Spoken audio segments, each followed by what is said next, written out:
We've got connections at government level, both locally and nationally, to assist with any bilateral trading opportunities. And we're very keen to meet with any local companies who are trading or wish to trade with Israeli companies. Now, since our last meeting, as I'm sure we are all aware, COP26, United Nations Climate Summit took place in Glasgow. This provided the opportunity for Naftali Bennett, the recently appointed Prime Minister of Israel, to make his first official visit to the UK. I just want to quote him what he said.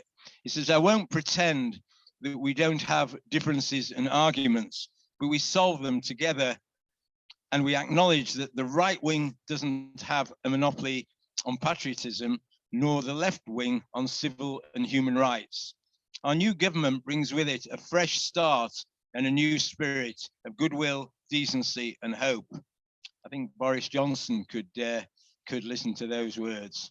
Now, Naftali Bennett believes that Israel's strength in tech and innovation puts it in a strong position also to be a leader in tackling global warming. His background as a tech entrepreneur has led him to introduce special measures to encourage Israel's scientists and tech companies to follow on this, to focus on this issue. Now, you'll all have been sent Paul Ulster's 10th issue of a letter from Israel. As you'll remember, Paul is a Leeds expat and a great journalist. As always, Paul tells it as it is, with no punches pulled. It's a fascinating read, so I hope you, if you haven't read it yet, do try and read it. But in that, he gives some statistics to show that Israel's economy is recovering very strongly from the COVID pandemic. The finance ministry said Israel's economy is on track to show growth of 7.1% for 2021, and then another 4.7% in 2022. As private consumption and revenues continue to rise, the ministry previously forecast 5.1% growth this year. And obviously what is happening is quite a big increase. I think we could do with matching that in the UK. Now, we've got two superb speakers today, but before I hand over to Jonny to tell you all about them, I must thank our sponsors and partners, without their vital support, we couldn't continue to operate. Firstly, our grateful thanks go to our main sponsors, Town Centre Securities and Big Change. Sadly, Edward and Martin can't be with us today. First of all, we want to wish Edward Mazel Tov on the birth of his new grandson. And also, at a late night last night, I was a guest at the Yorkshire Post Excellence in Business Awards. And I'm delighted to tell you that Martin, or Big Change, was the winner of the category of companies with a turnover between 10 million and 50 million. Dare I say, beating Astonish into second place. Our thanks also go to our partners, Chefworks, Paul Gross is here, Black Solicitors, Nick Dyson, Mitchell Wealth Management, Stephen Mitchell, Sky Group, Mark Rothwell, Fleek Marketing, Jonny Ross, WPA Healthcare, Jeff Baskin, J-Life, Elliot Landy, the One Group, Marshall Freeze, and also not with us today, but Boost Drinks, Manning Stainton, the IOD, the Business Desk, the Department of International Trade, and last but not least, my own firm, Murray Harcourt. Wherever and whenever possible, please do support our partner. And as we approach the new year, we sincerely hope that they'll continue to support us. And we hope to sign up some more of you as partners. And if you want to know about that, if you can speak to Jane afterwards. Now, our delicious breakfast has been very kindly sponsored by two of our long-standing and very valued partners, Chefworks, Paul, and Black Solicitors, Nick. On your behalf, I'd like to thank them for their generous sponsorship, and it's my pleasure to ask our resident facilitator, Jonny, to invite Paul and Nick to a question and answer session. Jonny, over to you. Great, thank you. Welcome to everyone on Zoom, by the way. You're very welcome to put your cameras on. There's quite a few of you on there, and we can see you if you want to put your cameras on. So, because it's going to be a bit more of a hybrid event today. And I also need to do a quick sound check, which I really apologize, but it's the only chance I've had where the room's been quiet. And I need to see if we can hear Jeanette. So, Jeanette, could we just test if we can hear you? Good morning, everyone. So it's quite quiet, isn't it? So I could do with increasing that. I will try and find an opportunity where I'm not required here to go into a room at the back there and turn it up, but we get a lot of feedback, so I apologize. Jeanette, thank you. Thanks for being here. We've got Nick and Paul with us today, who are sponsors of UK Israel. How are you, Paul? I need to give you a microphone. There we go. Yes, Johnny. Was that my first question? So it's Paul Gross, Managing Director of Chefworks. You're from South Africa originally. How long have you been in the UK? Since 1994. Oh. What made you move over? It was a business opportunity. It wasn't Chefworks then. So we moved over, thought we'd stay in Leeds for a short period, and the years have passed. What I'm interested in today, of course, it's UK Israel, and Chefworks has, I think you're in 90 countries in Israel as well. Every day there's an anti-Israel rhetoric. You're very pro-Israel as a company. Have you ever decided to sort of pull back from that? And is there a, is there a danger with you being quite pro-Israel that can have a negative effect against the company? No, absolutely not. We're proud of who we are.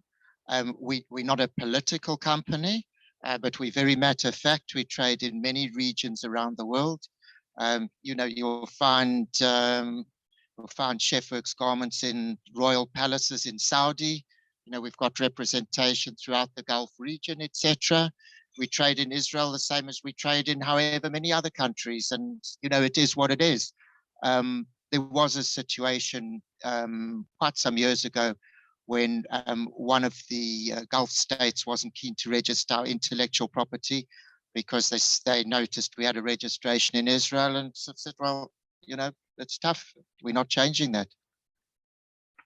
Do you promote the forward thinking of Israel to colleagues and staff and the business? How do you promote it throughout the business?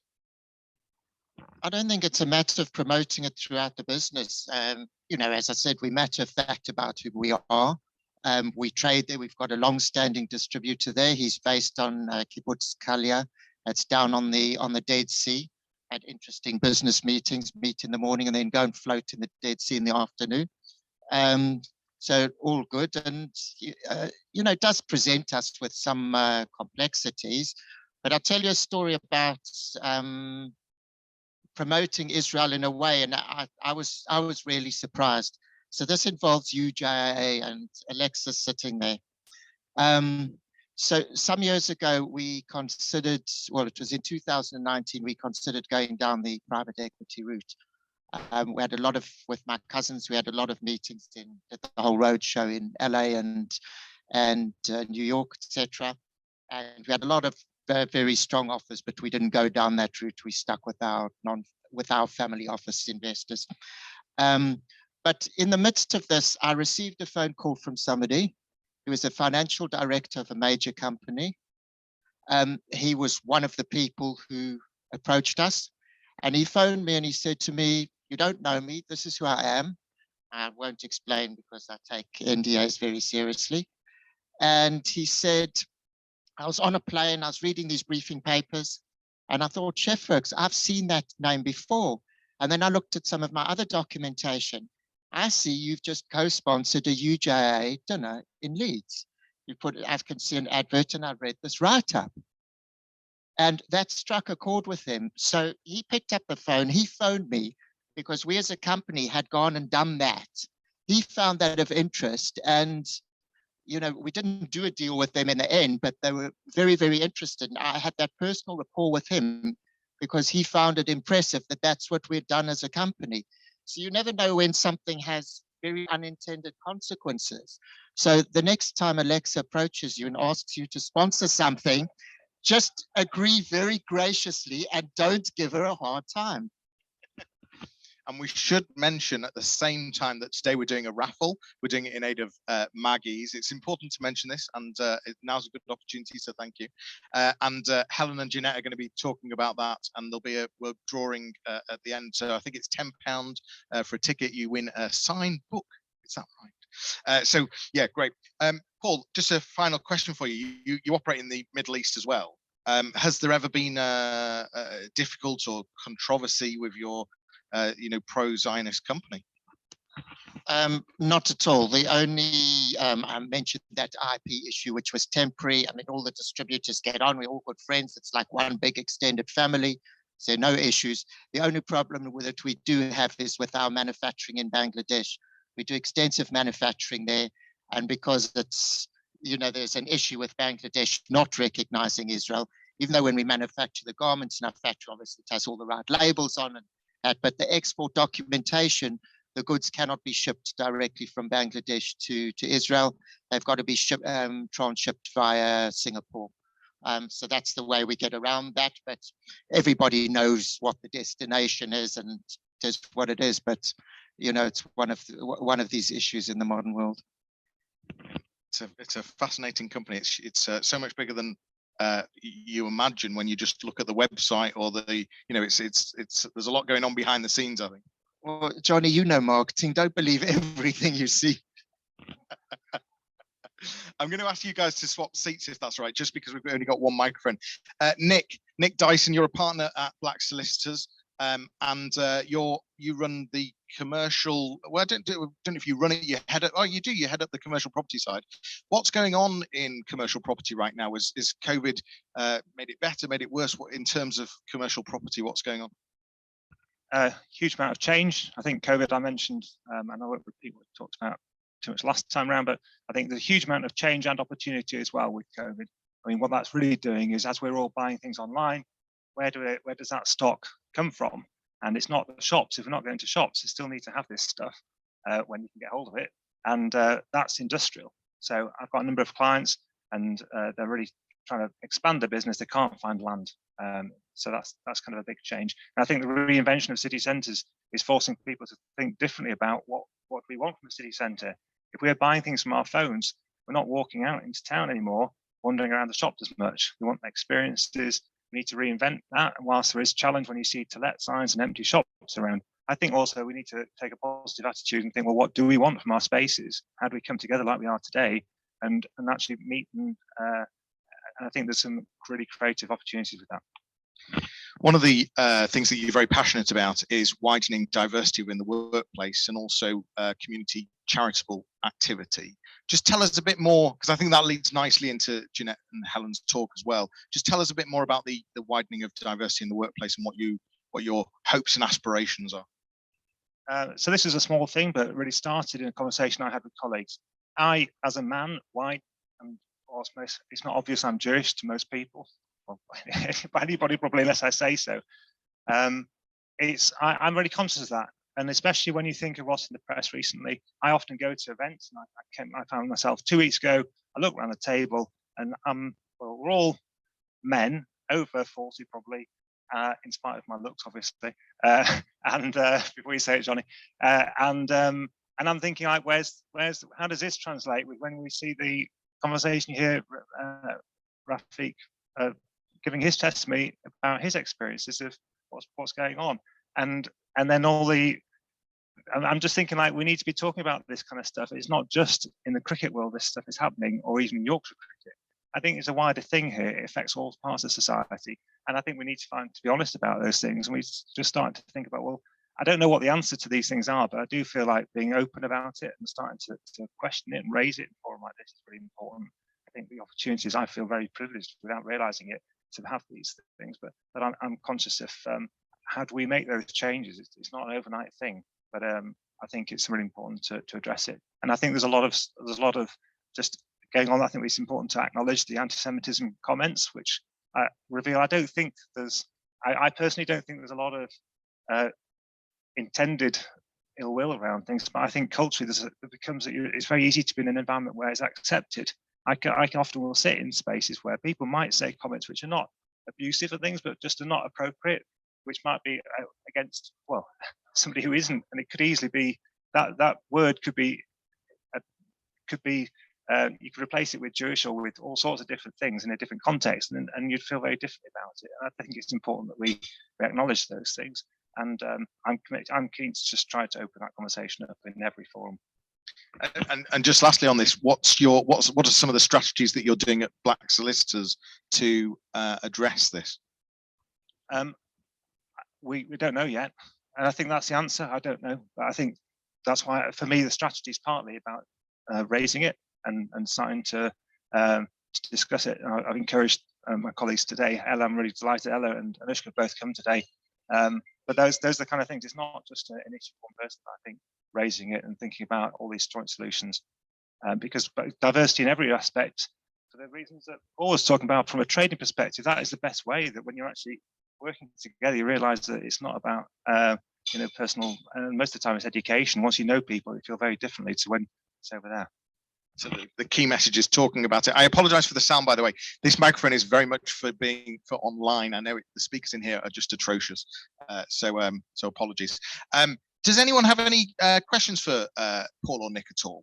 Just whilst they're here. Yes, Alex.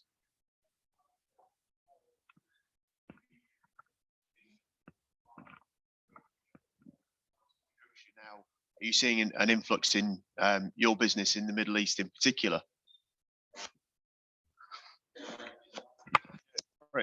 We've only got one mic today.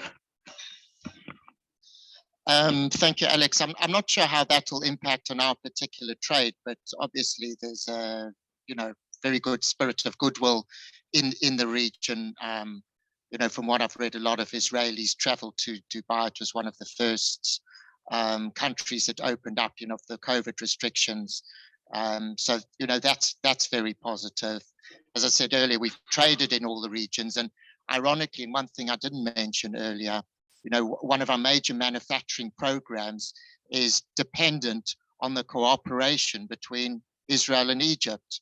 In a previous talk, I mentioned something about the QIZ scheme, or QIZ as the Americans call it.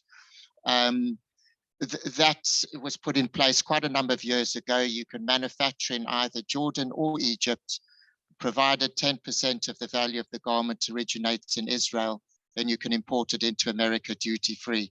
So we've got our agent in Israel, different to our distributor. She works with her partner in Cairo, and it's a carefully audited program, that gets audited by the American import authorities. And, it's something that works very well, and there's cooperation in trade, and, that's great, and that suits us. Another question, anyone? Just one last question. This one's for Nick. As a former sponsor of Yorkshire and the recent, obviously, events, many sponsors have pulled out from their agreements. What do you think about that? And would you have taken the same line as a company? Just give a 1-minute answer. What was the question? Would we have pulled out a sponsoring Yorkshire Cricket Club? I think I would do, because I think you have to make a stand. I think I think it's very easy to get caught up in things and just think that things are fine. I think that it's important that at the same time you maintain conversations. I think these things don't happen overnight. I think you have to have conversations, but I do think you have to make a stand as well. When clearly certain conduct being culturally, it's just not acceptable.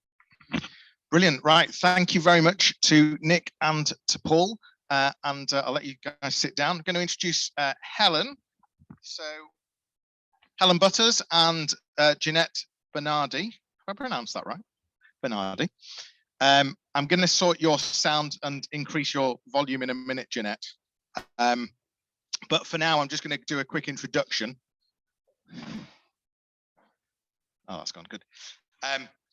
So Helen, JANETTE, thanks for being with us today. I think over a glass of wine about maybe 6 or 7 years ago, I'm not sure how long prior, but you decided for some strange reason to row across the Atlantic, 2 months roughly, raised over 100 grand.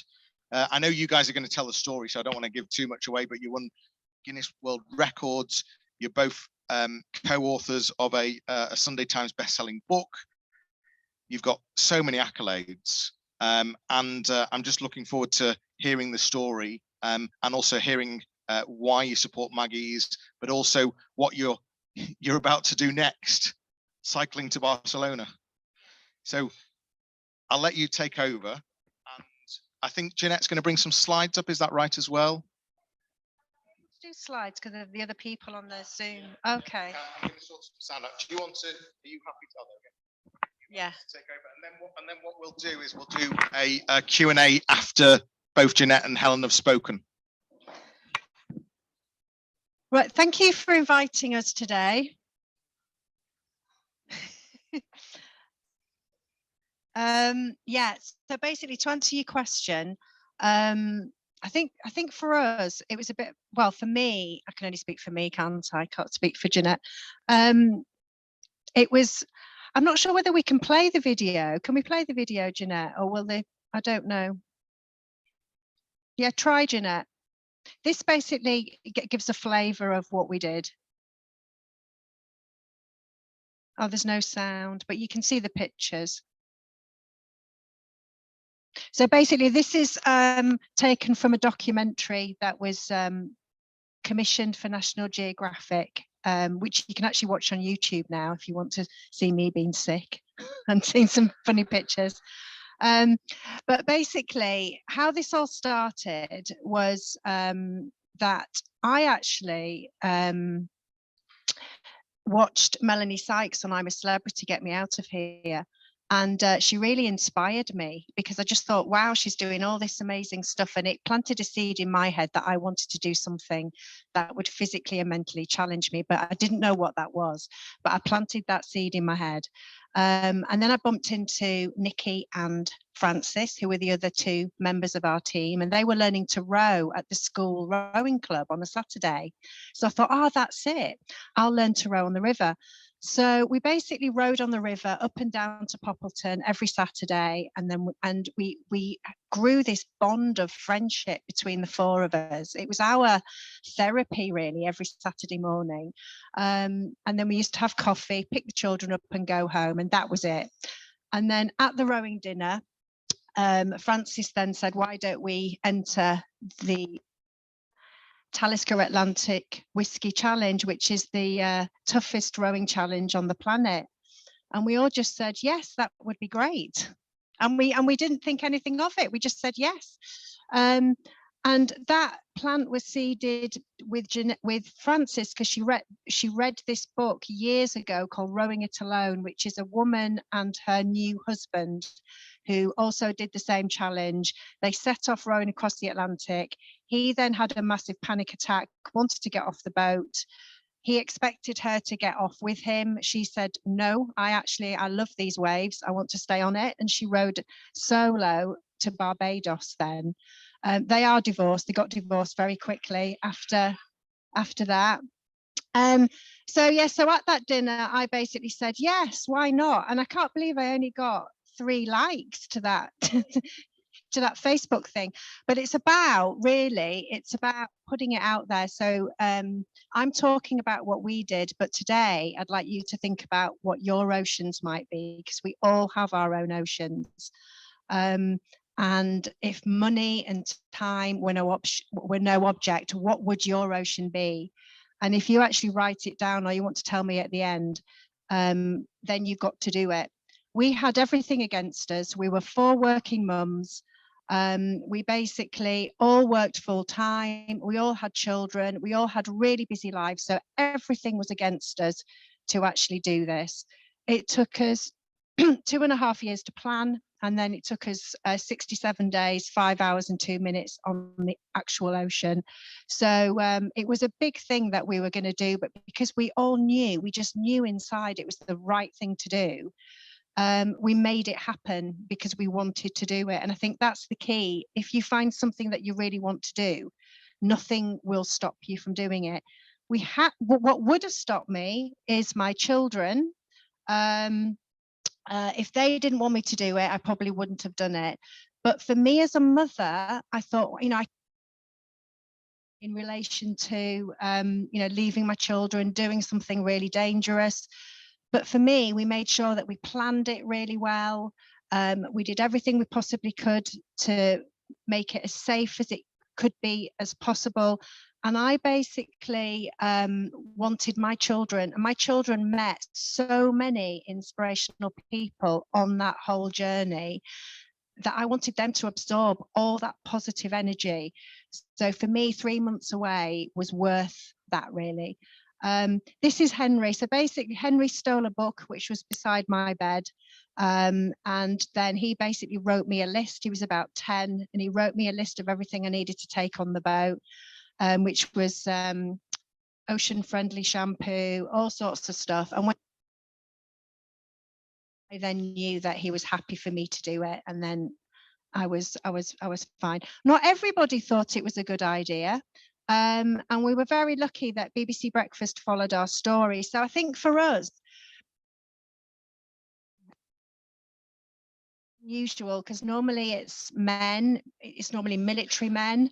So we kind of took advantage of that sexism, and we took advantage of that.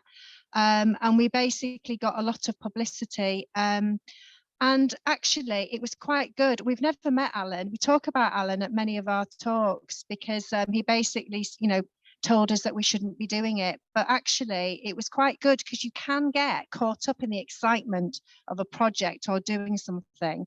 And it's quite good to actually get that comment and to think, actually, yes, what we're doing is risky. We need to take a step back. We need to have a look at this and really think things through and plan things through. So basically, this is a picture of us on our boat. So as I said before, you can't just get on a boat and row. It took us 2.5 years of planning. We had to get physically fit. We had to do Yachtmaster Ocean. I don't know if it was really hard, but we had to do that. We had to do survival at sea. And this is just a picture of me that my son took. So for us, time and money was a problem. So I had to get up an hour earlier, go to bed an hour later, which meant I had 2 hours extra in my day. And this is a picture of me actually doing a plank, doing my exercise in the kitchen, looking after the dog and checking on the chicken in the oven at the same time. And Henry took a picture, and I just said, wow, this just depicts what we're doing for the next 2.5 years. This was a picture of us learning how to survive at sea in Hull. Yeah, we had a great day with all the salty sea dogs. We decided to do it the hard way, because I think in life, always take the hard way because you learn so many lessons.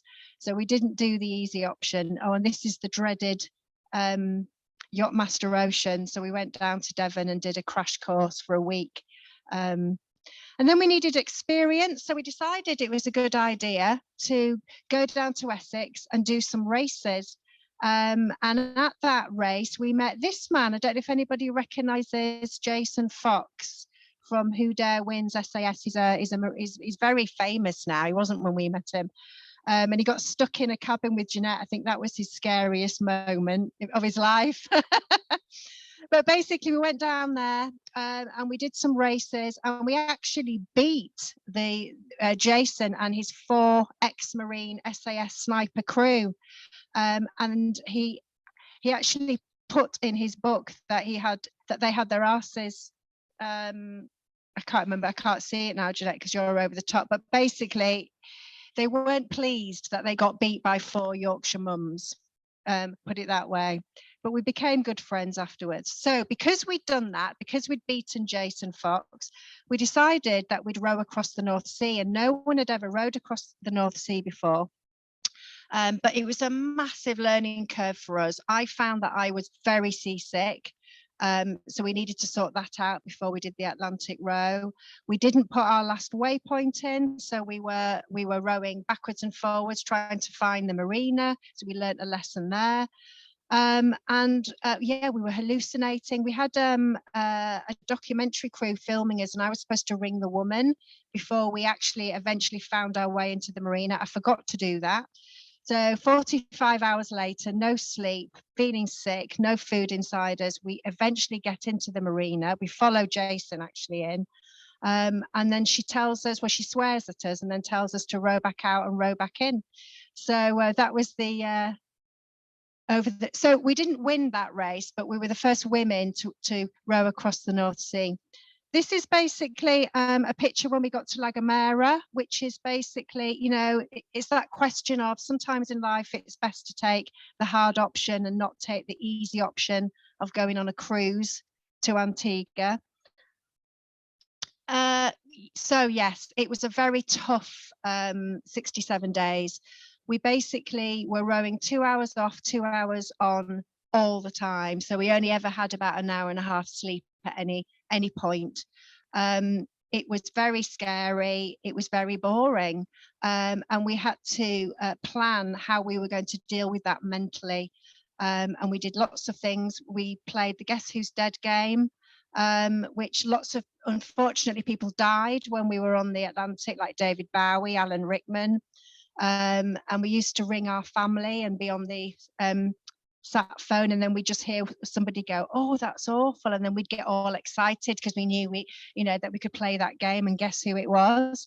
We were going slightly mad at that point, and we did lots and lots of singing, and that kept our spirits going, because we know that people who do, especially men who do this challenge, we know that a lot of people do not cross that Atlantic as friends. And our goal on that challenge was to not to win, but to get across as friends. And we had to work really hard at that. We had to be very honest, very open in order to meet that goal. We all had shared goals as well on the boat. We broke lots of things on the way. I always say that everything that could have gone wrong went wrong, but that gave us an amazing opportunity to work together as a team. And we also learned loads of key skills like how to stay motivated, resilience on that journey. So we broke the power units. We basically had to hand pump our water for about a week. Our GPS went down, our auto helm broke, we had to replace that. And this is an unsupported row, so we had to learn how to do everything ourselves and do everything ourselves. The other thing that we also wasn't expecting, and all of this is in the book and more, it's a really great book, I have to say. Hurricane Alex happened whilst we were on the Atlantic. So we had to deal with being in a hurricane in a tiny little ocean rowing boat in the middle of the Atlantic Ocean. I think we spent 75 hours in the two tiny coffin-sized cabins, and we had 75 hours in there. And that's when your mental resilience really has to come to the fore. And all of that training that I had done basically kept me positive throughout that very, very scary time. Yeah, so this is just a picture of our routines. I had the most dangerous job, which was boiling the water. If you can imagine being on an ocean rowing boat, trying to boil water and then decant it into flasks. Our boat was powered by solar panels. So that's Nikki. You can see there's like a bucket. That was our toilet. So we had to know it. So we got to know it really well, because literally somebody was rowing there and somebody was on the toilet literally right next to you. And that's a picture of Jeanette doing the navigation. So we had routines every day which kept us sane. To know people well, but you in fact were rowing naked at a lot of times, is that right? Just tell everyone about that. Oh. I don't think we've got a picture of that, have we, Jeanette? Oh, she's looking for one. Yes, we did. We basically rode naked because it was just easier. Oh yeah, there's a picture there. It was just easier to row naked because trying to go to the toilet and trying to walk around on the boat, because literally there are no sides on the boat, you can fall over in a flash. It was just easier not to wear any clothes, but we were in a lot of pain, as you can imagine, sort of sitting on your bums for 15 hours rowing in salty water. We had to make sure that we kept everything clean. So what kept us going? Being glad, like I said, we had a really positive mindset. We got on that boat with a mindset of looking after each other before ourselves. And that was basically our mindset. So I always knew that I had 3 people looking out for me and not just me. And that was a tiny little thing, but it completely made a massive difference. We talked, we were very honest with each other. And we recognized our strengths and weaknesses. We're 4 very different people, and we all bring very different things to everything. We felt we were. I can't really. There's no words to describe how we all felt on that ocean. We felt it was a privilege to be in another world, really. I felt closer to space than I did land, and Tim Peake was in space at the same time, and we were really lucky that he sent us a tweet, which is my massive claim to fame at the time. I did feel closer to the moon. The moon was like our friend on a night. We had 12 hours of darkness. It was really scary at night time because we had to row at night, and it was really scary. So the moon was like our bedroom light, and it was our saw some amazing wildlife, and it was such a privilege to be there. We felt really lucky to be there.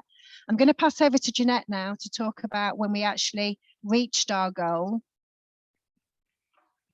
We should say that Jeanette's in France, and one of the reasons that she couldn't be here is she's got to self-isolate as well. Is that right, Jeanette? You're on now. Can you hear me okay? Just shout up a tiny bit, but we're good. We're good. Okay. I mean, if not, Helen can continue if it's easier. No, it's fine. You go ahead. Okay. So this is us arriving in Antigua after 67 days, 5 hours and 2 minutes on the ocean. And I think the thing about this is, as we rode into Antigua, we were told to enjoy the moment and to celebrate our success.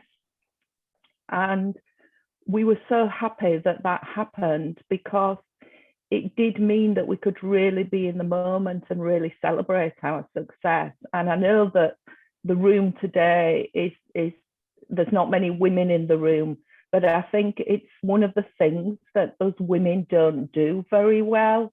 We're not very good at celebrating our success. And some of you men may agree with us as well and may feel the same. But we realize now that every little thing that you achieve in life, whatever it is, you must enjoy that moment and you must celebrate it with your friends and your family, because it's something that you've worked so hard to do. I actually, I don't know if this was mentioned before, but I'm actually sit on the board of a company run by a very successful and wonderful family from Israel. It's a business in the medical device industry. And they are very good at celebrating success. And what I love about that family and their business is how passionate they are about their business and how passionate they are about their lives. And when I go and sit in their boardroom, and some of you will understand this, it's a very different boardroom to what I would call, if I may, an English boardroom, because of the passion and the willingness to challenge each other and the willingness to talk things through and communicate. And, you know, that's what we did on the boat. Honesty, talking things through, challenging, and getting passionate to get to a successful outcome. And they are a very, very successful company run by the head of the family, who's now 85 years old and amazing. So I digress a little bit, but this was us arriving in Antigua, and that big boat there, I forget who it's owned by, but they played some lovely tunes for us. They played Here Come the Girls and Ladies' Night as we arrived into English Harbour in Antigua. Helen mentioned some learning opportunities we had. Some people call them mistakes. We call them learning opportunities. This was our last learning opportunity. We were told to let off some flares. We let them off. We held them the wrong way around. Our last learning opportunity before arriving on land, and we burnt our hands quite severely. Of course, we didn't feel it because the adrenaline was so high that we just, it was just, we just didn't feel the pain. I wonder if I can show this video. I'll try and share the sound if I can, because this is a short video of us arriving in Antigua. If the sound doesn't play, I won't play all of it. Don't know if you can. I don't know if you shared the sound when you first shared the screen. You might need to have, if you reshare and click share sound, that would. Okay, let's do that. Got it. Okay, right. Here we go. So hopefully you can hear this. The waves, Yorkshire Rose finally appeared. Welcome to Antigua. This was the moment they had officially made the crossing. More people have climbed Everest than have rowed the Atlantic. Well done, girls. Amazing.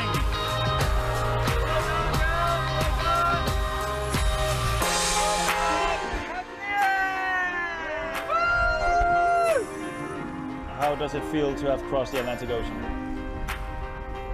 Completely amazing and fantastic. What a hard road, but we've had the best time.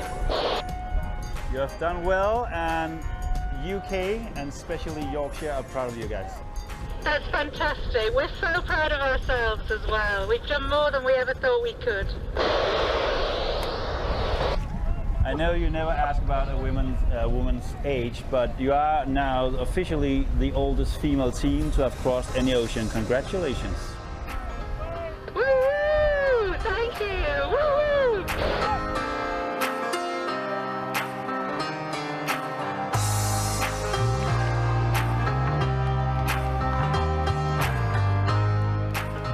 They'd been apart for 10 weeks.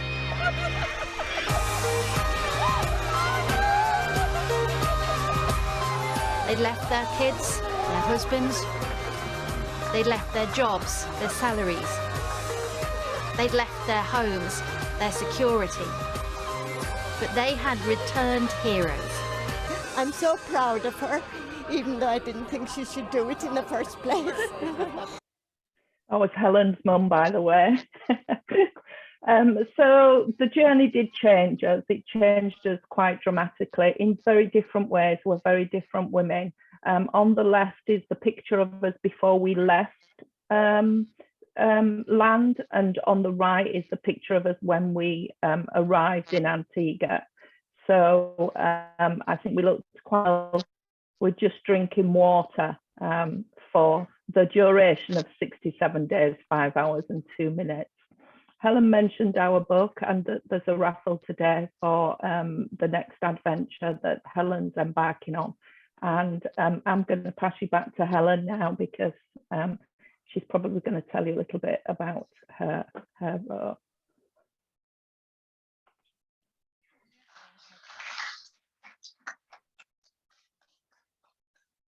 So yeah, so I think if you remember me talking about Melanie Sykes, who inspired me to plant that seed in my head that I wanted to do something like that, but I didn't know what it was. She actually sent me a message about 6 months ago, and she's like, I just think she's amazing for lots of reasons. And I was like, oh my God, I can't believe she sent me a voicemail. And she actually said that she'd read the book. And she was so happy that she'd inspired me, and then she was then saying that I'd now inspired her. So it's kind of like gone full circle. It's amazing. It's amazing, really.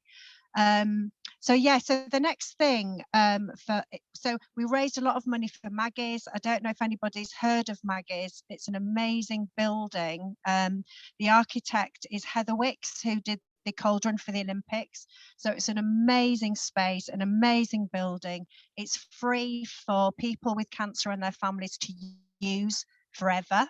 And it's just an amazing charity, and I'm so pleased that we picked that charity to raise our money for. And at the opening of Maggie's back in 2019, it was very inspiring, and one of the ambassadors was a lady called Harriet Dow, who had terminal cancer, and she's the most inspiring woman I've ever met. She sadly died 4 months ago, but at that opening I was with Harriet, and Harriet introduced me and Jeanette to this man called Chris, who basically worked for Maggie's, and he's done loads of other amazing things that I found out as well. And he basically wanted to talk to us, but he only had 5 minutes. He cycled across America and Japan and all over the place. And within 5 minutes, I said to Jeanette before he arrived, I said, oh, I really want to do something for Maggie's, but I don't know what it is. And Jeanette said, well, what would make you happy? And I said, I just want to raise some more money for Maggie's. And then Chris came over, and within 5 minutes, we'd organised to ride from Maggie's Leeds to Maggie's Hong Kong, actually, at that point. But like Chris left the building and he was a bit pale, and then he emailed me the next day and said, well, why don't we do Barcelona? And we went, all right then. So I hadn't even got a bike. I'd never been on a bike. I couldn't ride a bike. So yeah, so basically that's our next challenge. We set off on the 30th of April to do a ride from Maggie's Leeds to Maggie's Barcelona. And I'm hoping that this can be the next big cycling event for Leeds. I think we may have lost the Tour de Yorkshire, I don't know, but things aren't looking great in that direction.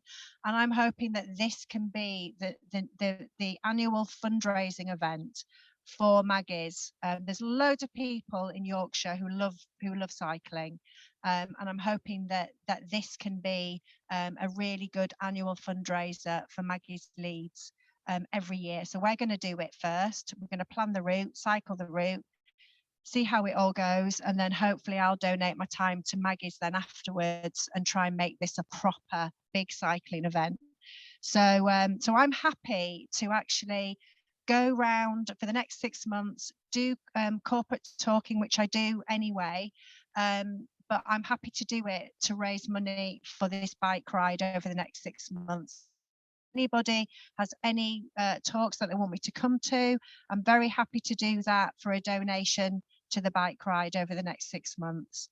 Yeah, so I think that's it. So thank you for listening and feeding me.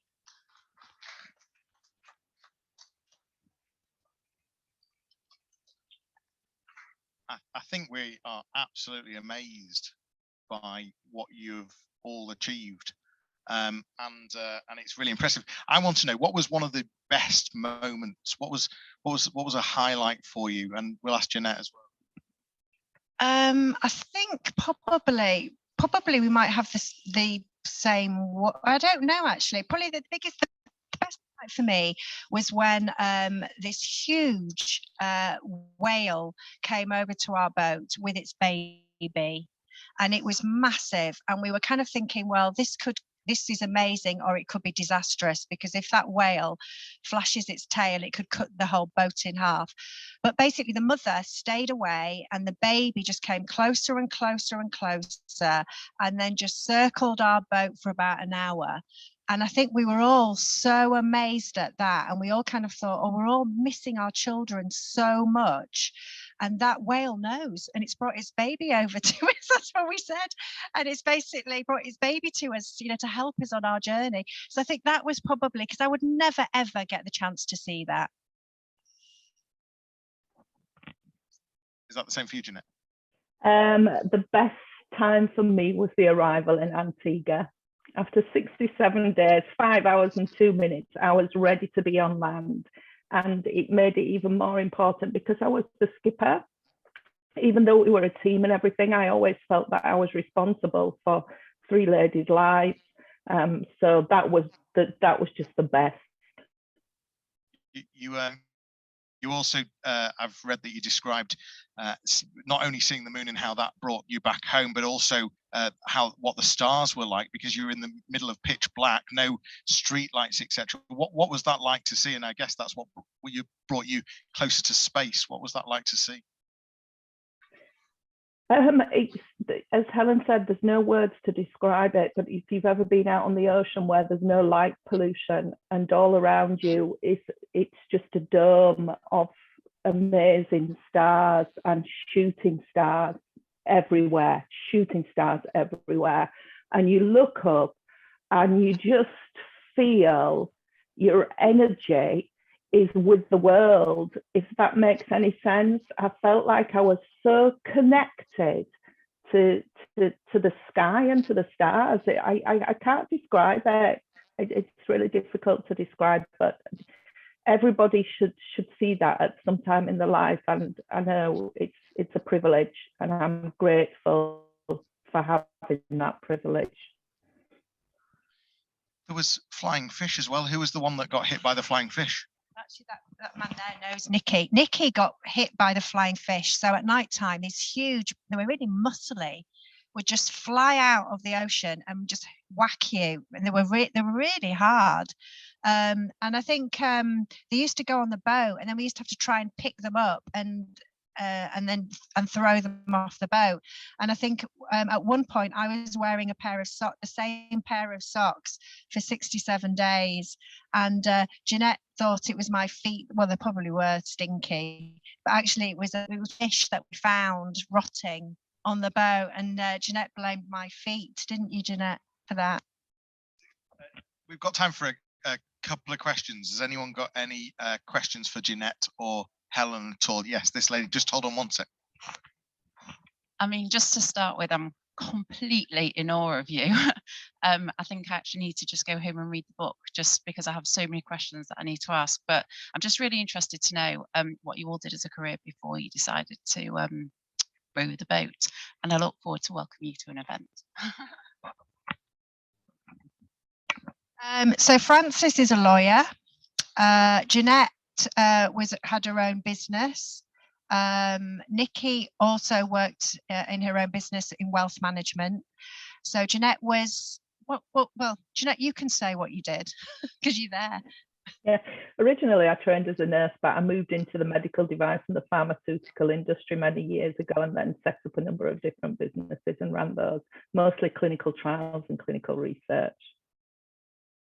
And I worked in NHS communications. Yes, so I did all our comms and marketing and all of that kind of stuff. So we all took a role. Jeanette had a boat, so she was the most experienced around the boat. So she organised, and you know, our boat was made from scratch. So Jeanette led on that. Frances knew lots of great people, networking for our corporate sponsorship. So Frances was great for that. And Nikki was really good at food and nutrition. So she managed to find this ultra fuel for me, which meant that if I could drink this ultra fuel and keep it down for 6 minutes, I could keep rowing when I was throwing up for about 5 days. So yeah, we all had very, very different skill sets, and we found that out early on and then dished all the jobs out. One last question. Ray Ross. Okay.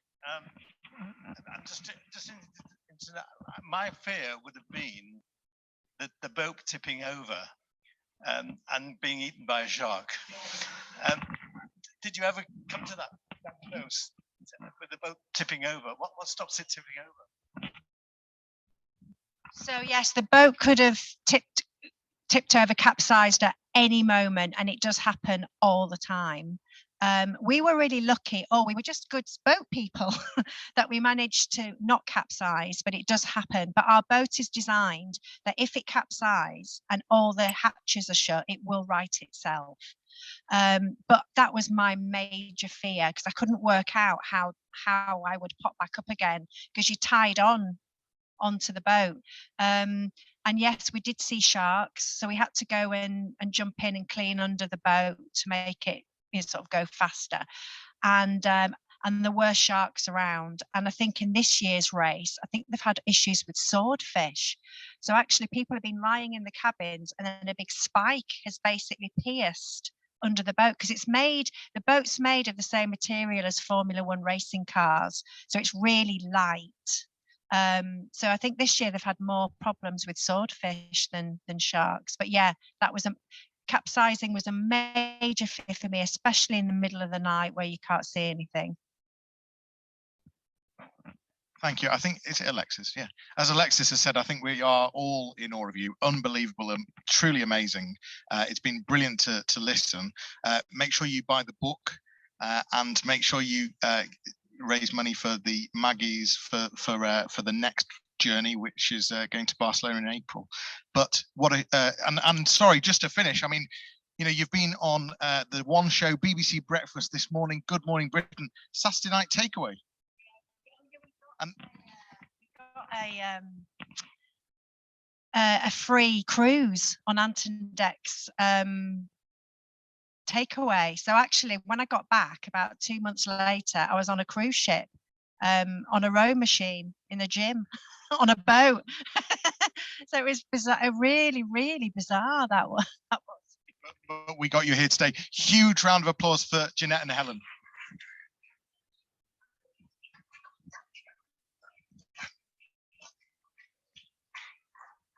Okay, that was truly inspirational. Thanks to Helen and Janette. I had the pleasure, you may not remember, I met Janette just before lockdown, and we were going to get together, but lockdown finished all that. But I'm sure we'll do that in the not too distant future.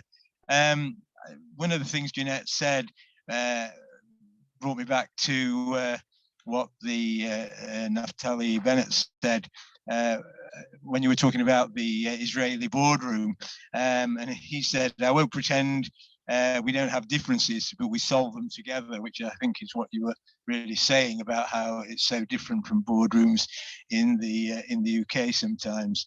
And also with Paul and Nick, Paul was mentioning indirectly the Abraham Accords and what Israel is now doing almost by the week, improving trading relationships with the UAE, with Qatar, with Bahrain, and long may that continue.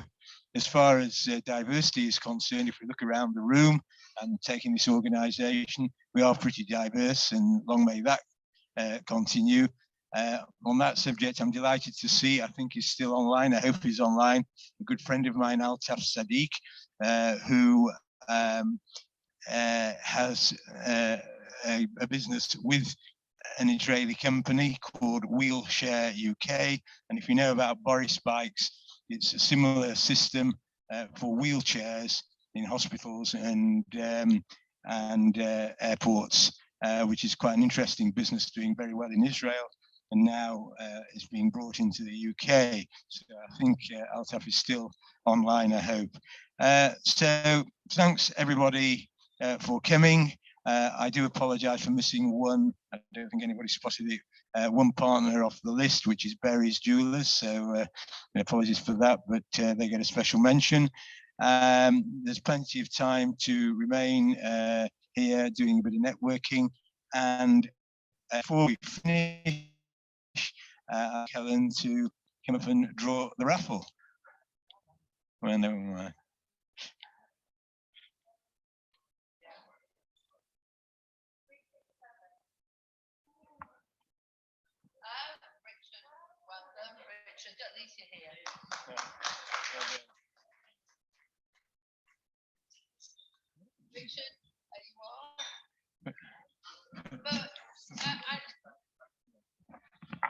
Obviously, we want to thank Jeanette and Helen. I can't believe it, Jeanette. We've been talking for so long and yet you're not here.